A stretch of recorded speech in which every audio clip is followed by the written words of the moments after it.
The Joe Rogan Experience. How often do you come across people that will fight you tooth and nail to the death to hold on to those preconceived notions? A lot, man. Exactly. It's a real problem. A simple one I came across was even involved with this COVID stuff was trying to talk to people about how the mainstream media has had bad narratives from the get, be it they were given bad information, but they fucking doubled down on it all the time.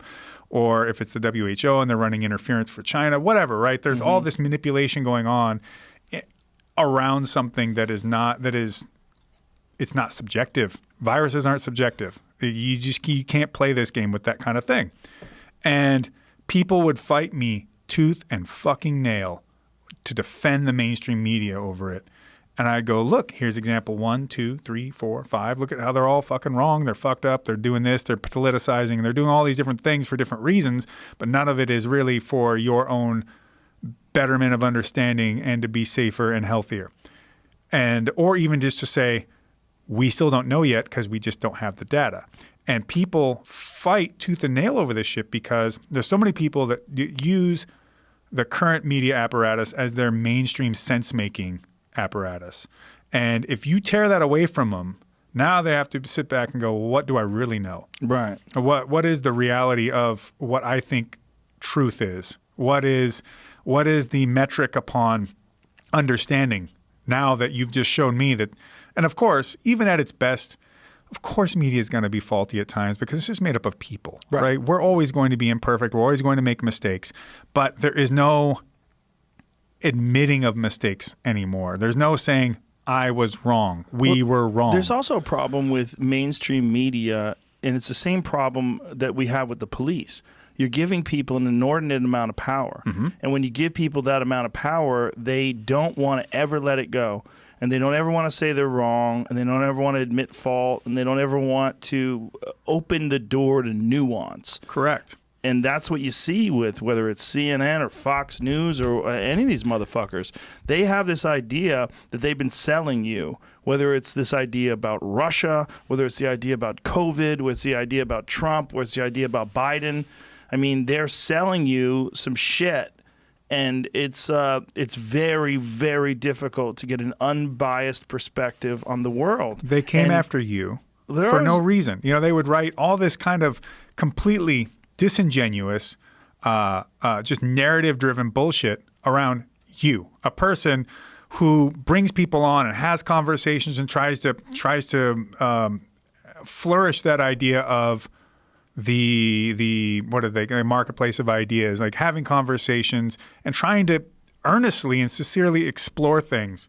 I got to tell you the story. So I went to Peru to research this book because I wanted to talk with, like, as close as I could get to pre-agricultural hunter-gatherers, right? And you can't get too close, but there are people called the Machigenga in the rainforest that I got to talk to. And I got to ask them about, their relationship with technology and all that stuff. I'm never going to forget. I go up to this guy and I ask him, they've just had solar lights installed like in the main sort of area of their village. And I go up to this guy and I was like, how do you feel about having these artificial lights installed? And I'm thinking to myself, it's this pollution, right? Isn't it better to just have, the stars in the sky and the moon? And he looks at me and he goes, it's good. We can see at night now. He's just like he was talking to just a fucking idiot, like, of course I'm happy, right? And then there was this old lady. I was like, they had a pump, like running water installed, basically clean water, right? So you could wash your dishes and your clothes. And I'm thinking, oh my God, this is ripping them away from the natural way of life. And I asked this lady, I'm like, how do you feel about the water? And she's like, we don't get bacterial. I mean, she didn't say bacterial infection. She was like, we don't get sick anymore from the water that we're drinking from the river. I was like, oh, and she's just looking at me like, why is he asking me this, right? And meanwhile, I'm coming from this place where everyone wants to get closer to nature, right? Because we have been alienated from it. And I'm asking from the perspective of someone who thinks it just must be paradise living so close to nature. And she's like, no, we want to be able to wash our clothes and have the fucking lights on at night. Yeah. And I was like, right? There was a shaman. I'm talking to the shaman in the village, Don Alberto, right? And he's talking, he's like, it's true that technology is messing up the world. We've got climate change. We've got, all these species are going extinct. And he goes on, right? He's very close to nature, very, very wise man. He's got a cell phone also, right? And I'm like, well, so is technology bad? And he's like, yes. Well, yes and no. He's on Tinder. Yeah, right. Yeah, that's what he's really doing. Yeah. He didn't tell me. But I want people, I just want people to understand that there just aren't any easy categories you can use to divide up the world into good and bad. And now that organized religion, sort of the sphere of authority is shrinking, right? You don't go to your priest to find out what to eat.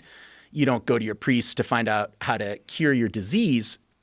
Now that authority is shrinking, I think people are looking to other similar kinds of authority. And so they're like, okay, I can't go to my priest, but if I'm walking through the store, what sort of criteria can I use to divide the world up easily into good and evil, clean and unclean? Oh, man. The king makes mistress lie at his feet and make her his, what does it say? As he makes her his... What does it say there? It's from the sun, but His official. That was when she was the concubine. official concubine, attended by his. Look, they wrote wife in all capitals. But then he demoted her. This is when she became the official concubine. And by the way, I think that was the first time anybody had an official concubine in like 100 years. This is the flashiest version of I don't love that hoe. I don't love that hoe. I love you. Look. I'll shame that bitch in front of everybody. Look. She had to lie down at his feet. Look. Fuck you. It's weird. It's like the king's the Look, only baller. You see us? You see? That's bonkers. He's the dog. only baller. Like everyone else is just kind of normal there. It's Yeah, monarchy. marrying his wife here. She's the same thing. Oh, the wife had to do the same shit? Wow. And she's pouring tea on her head? What is that? And other people laying down, or they cleaning? It's very odd. He, Good for him. They seem to love him over she there. used to be the. She was the She was a former She was a soldier? bodyguard. Former bodyguard. Okay. You take that weird hat off and come live with me. That's a Take microphone that. cover. Take that. That's this. That's this thing. Take is. that hat off. Stop chatting that stuff. Let's go have some tea. I did enjoy Thailand, though. I enjoyed it a lot. It's a good time. Yeah. I went back last year. Did you do the same thing? Who was that guy? Just for a little bit, not the What's going on there? the crop top. What is this? The monarch even threatened to sue Facebook over the startling shots taken in 2016 by a passerby who recognized the king. That's the king? Yoga class. Wait a minute. Soul Cycle. Well, she has to wear the crazy hat, and Oh, he's he's got to in wear a Munich. sports He was bra? in Munich. Oh, he kicking it. Okay. Yeah, the laws over there are so people. I saw something about someone got put in jail for liking a post making fun of the king's dog. Oh, yeah, I saw that too. Just it's the next picture I saw. He's in the. So that's just how he likes to rock it. He likes tank tops that show his belly button. That's cool. It's cultural. It's hot. king. Yeah. That's some. I'm the king. Yeah, he's the king. If I was the king of Thailand, I'd dress like that too. The fuck you gonna do, bitch? There's actually two things. About 10 years ago, 11 years ago, I had this really weird experience.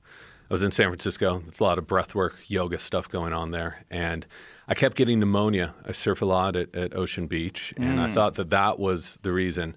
So I kept getting bronchitis, pneumonia, year after year. It just kept happening. So a doctor friend of mine suggested a breathing class might help. I didn't know much about this, but went down, signed up, and was sitting in the corner of this studio, cold room, legs crossed, breathing in this rhythmic pattern. Nothing crazy, just and then really slow. And I sweated through my T-shirt, through my socks. My hair was sopping wet, sweat all over my face. So I went back to her. I said, "What happened? Like, you're a doctor. You should know this." And she said, "Oh, you must have had a fever." or the room must have been too hot. So she had no idea. But I didn't know what to do with that story, so I just kind of filed it away, forgot about it for a number of years until I met some freedivers. These are people who have, through the power of will, enabled themselves to hold their breath for 6, 7, 8 minutes at a time and dive to depths far below what any scientist thought possible. So I thought, wow, there's something in breathing here that I don't know about, and I figured other people might not know about as well. That's really interesting. You know, I've known a bunch of free divers, and I've known a bunch of jiu-jitsu people that got really into yoga, primarily because of Hicks and Gracie. Hicks and Gracie, do you know who he is? Mm-hmm. Yeah, Oh, yeah. famous, probably the most famous of the like the classic jiu-jitsu people. He's known as being the very best. He was like one of the original real pioneers of jiu-jitsu in America as well. And there's this documentary on him called Choke. Have you seen it? I have not, no. It's really fascinating. This documentary, he's doing all this crazy stomach breath stuff, the yogi stuff, you know, because he's really into yoga as well for flexibility and balance and all those different things. And he was probably the first guy to introduce yoga to jiu-jitsu as well. But him and his son, who's also a world champion in jiu-jitsu, just stressed constantly that it's all about the breath and that breathing it's everything, that it's everything for jiu-jitsu, it's everything for martial arts, it's everything for your mindset. Mm-hmm. You're going to find that in the foundation of so many different sports. I think a lot of that has been forgotten. I know that coaches in the 50s used to have their runners take a big mouthful of water, run around the track, and then they'd have to spit out that same amount of water into a cup to force them to breathe through their nose, to force them to move their diaphragms up and down a little more, because breathing is so essential to their recovery, their endurance, and their performance.